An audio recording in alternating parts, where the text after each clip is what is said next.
யாருக்கும் தெரியாம நாம் செஞ்ச காரியத்துக்கும், யாருக்கும் தெரியாம நமக்குள்ள நடந்த ஒரு காரியத்துக்கும் தேவன் தான் சாட்சியா இருக்கிறாரு.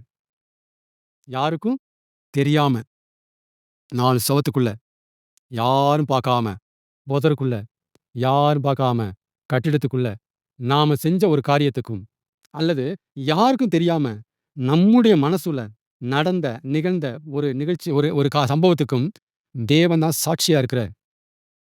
ஏன்? அவர் தான் பார்த்தார்ல. அவர் தான் பார்த்தார்ல. நம்ம நினைக்கிறோம் யாரும் பார்க்காத இடம்ன்ட்டு. நான் சொல்லட்டா? யாருமே பார்க்காத இடம்ன்ட்டு பூமியில ஒரு இடமும் கிடையாதாம். ஏன்னா, "ஏய் நான் பார்க்குறேன்டாங்கிறாரு." விட்டான, "என்ன? நான் பார்க்குறேன்டா அவன." இல்ல யாருமே இல்லையே. நான் இருக்கோம்ல. நான் இருக்கேன்பா. நான் இருக்கோம். அப்ப தேவன் பார்த்ததுனால, தேவன் சாட்சியா இருக்கிறாரு. இதனால தான் பவுல் அடிக்கடி சொல்வாரு நிருபத்தில, "தேவனையே சாட்சியாக கூறுகிறேன்." உண்மையில தேவனே இதற்கு சாட்சியா இருக்கிறார். திரும்ப திரும்ப பதிவு செய்வார் இத. ஏன்னா, அவர் உள்ளுக்குள்ள அவங்கள பத்தி நல்ல விதமான அபிப்பிராயத்த வச்சிருப்பாரு. தெசலோனிக்கேயர், கலாத்தியர், கொலோசியர் அந்த மாரி ஆட்கள குறித்து நல்ல அபிப்பிராயத்த வச்சிருப்பாரு. ஆனா எப்படி அவனுக்கு காட்டுறது? எனக்குள்ள மறைவா நடக்கிற நிகழ்ச்சி அது. அப்ப இதுக்கு நான் என்ன செய்றேன்னா, தேவனே சாட்சி.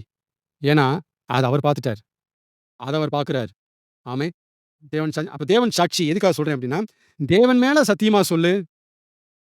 இந்த காரியத்த நீ செய்யலன்னு அப்படின்னு சொல்லக்கூடாது. தேவன் மேல தேவன் மேல சத்தியம் பண்ணி சொல்றா, "டேய்! நீ தானடா பொருள் எடுத்த? டேய்! நீ தானடா இத செஞ்ச?"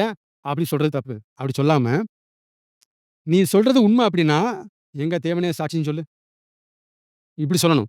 இப்படி சொல்லி பார்க்கணும் விசுவாசிகள. "எங்க தேவனே சாட்சின்னு சொல்லு." அப்படின்னா என்ன சொன்னோம்? அப்படின்னா என்ன அர்த்தம்? நான் உண்மைங்கிறதுக்கு தேவன் சாட்சிங்க. ஏன்னா அவர் பார்த்தாருங்க.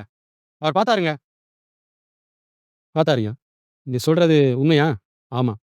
தேவனே சாட்சி. ஏன்னா அவர் பார்த்தாரு. அவர் பார்க்காத ஒண்ண நான் சொன்னா, நான் குற்றவாளி.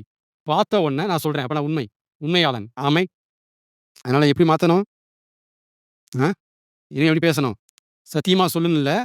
தேவனே சாட்சின்னு சொல்லு. அப்படின்னு சொல்லி பழகணும். நடந்த எல்லா கொலையையும் அவர் பார்த்தாரு. இவ்வளவு கொலை நடக்குது. நடந்துச்சா? வாரம் அந்த செய்தி வந்துட்டே தான் இருக்கு. நடந்த எல்லா கொலையையும் தேவன் பார்த்தாரு. பார்த்தாரா? பார்த்தாரு. ஏன்னா, வெளிப்படுத்தின விசேஷம் எபிரெயர் 4ஆம் அதிகாரம் 13ல அந்த வசனத்தின்படி நடந்த எல்லா கொலையையும் தேவன் பார்த்தார்.